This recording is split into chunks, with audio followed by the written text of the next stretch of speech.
m'appelle Fernando Rivera, je suis d'origine colombienne. J'ai eu la nationalité suisse en 2004. Je suis à Genève depuis 1989. Je suis venu d'abord en tant que physicien au CERN pour faire de la recherche en physique particules pendant une dizaine d'années.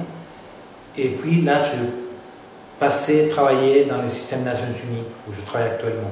Donc, je suis en Suisse, à Genève surtout, dans la région, depuis presque 24 ans. C'est la moitié de ma vie.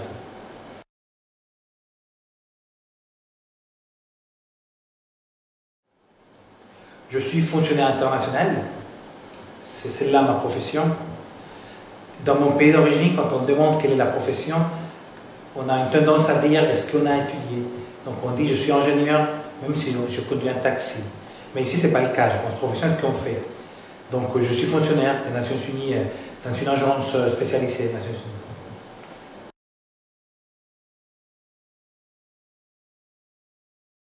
J'ai fait mes études secondaires en Colombie, et puis j'ai eu un diplôme d'ingénieur, c'est un bac plus 5. J'ai eu un diplôme de physicien aussi, c'est bac plus 5. Je suis venu en Suisse, j'ai fait un master en télécommunications, j'ai fait des études en physique à niveau doctoral. J'ai fait un certificat des études en ONC, en management d'organisation internationale aussi à Genève.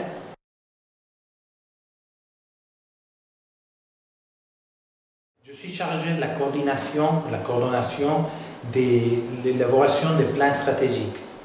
Dans une organisation comme celle-là, on a une planification, c'est-à-dire on construit des plans pour le futur, soit stratégiques à mi-long terme, soit opérationnels et tactiques à short terme. Donc je me charge de coordonner les groupes qui font ça, qui fait le plan stratégique. On est en train actuellement de préparer le plan stratégique pour 2016-2019.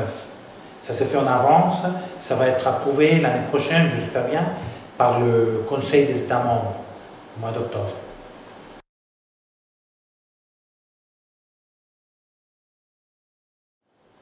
Je vais être sincère. Je suis venu en Suisse pour faire la physique, la recherche en physique particules au CERN. C'est ma passion, c'est ma vie. J'ai passé une dizaine d'années là-bas. Je ne pouvais pas rester en tant que... À l'époque, je n'étais pas citoyen... J'étais citoyen colombien, le CERN, la Colombie, ça ne fait pas partie. Donc, je devais rester, de raisons familiales, économiques. Et je trouvais qu'une organisation comme celle-là, c'est celle-là qui s'adaptait mieux à ma formation parce qu'elle est technique. Avec le temps, je suis devenu très fier de ce qu'on fait, de ce qu'on fait pour le monde, pour les droits de l'homme, etc. Mais tout au début, ce n'était pas ça exactement.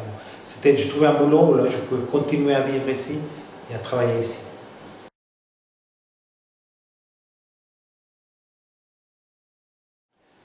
On est dans un système, dans un environnement très international.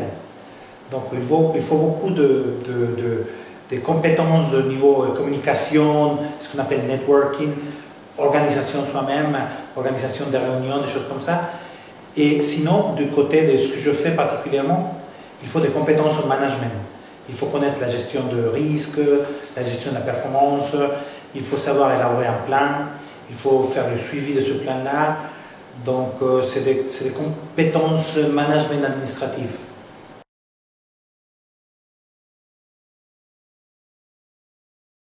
Le positif, c'est relativement sûr par rapport à ce qui se passe à l'extérieur, sûr dans le sens qu'on ne risque pas vraiment, en tout cas j'espère bien, d'être viré à cause de la crise économique.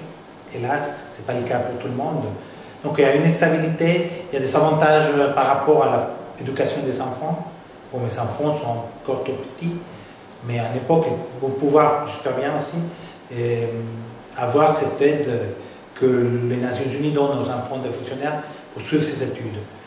On est aussi payé pour rentrer au pays tous les 2 ans, le salaire est bon, et surtout est net de taxes en Suisse.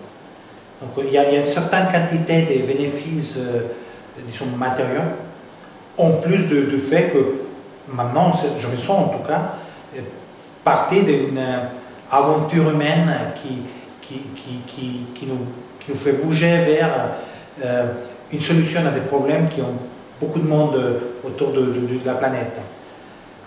Des avantages, on peut arriver à un certain moment où, justement parce qu'il n'y a pas d'aide risque d'être viré, on perd un peu la motivation. Il y a une tendance à tomber dans une situation un peu de... et à se laisser faire, se laisser aller. Ce n'est pas le cas dans le privé, ce n'est pas le cas dans le public où on est pressé à avoir des résultats. En tout cas ici, on commence à le faire, on commence à faire la gestion basée sur les résultats, mais c'est seulement au début. Mais jusqu'à maintenant, disons, il y a toujours un risque qu'on perd un peu la motivation, ça se refroidisse.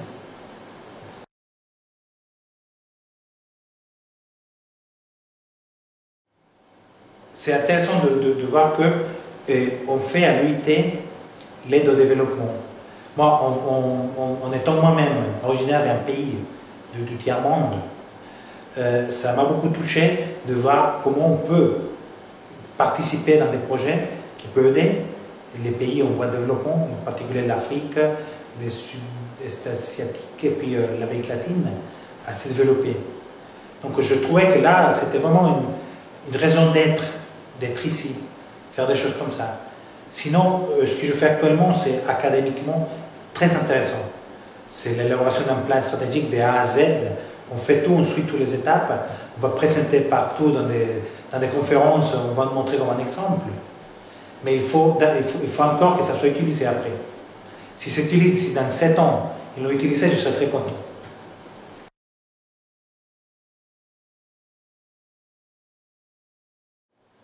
Pour moi, la Générale internationale, c'est quelque chose de magnifique. Je suis complètement acquis. Je me sens genevois. J'ai eu la nationalité genevoise il y a 9 ans en arrière. Je suis très fier parce que ce n'était pas un hasard comme la naissance, mais une décision que j'ai prise de demander ça. Et je remercie infiniment la Suisse pour m'avoir accepté. Et je crois que Genève internationale, de point de vue humain et professionnel, c'est un endroit unique. J'ai eu l'occasion en 24 ans de côtoyer des gens de toutes les nationalités. J'ai participé à des projets dans l'organisation à l'extérieur, parce que Genève, c'est plein d'activités culturelles, humanitaires, des droits de l'homme, etc. Bon, je fais des choses que j'aurais jamais pu faire de ma vie si ce n'était pas ici. C'est unique. Genève, c'est quelque chose de spécial, il faut la garder comme ça.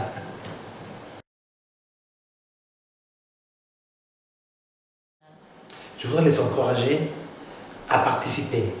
Ça peut être un projet de vie très intéressant.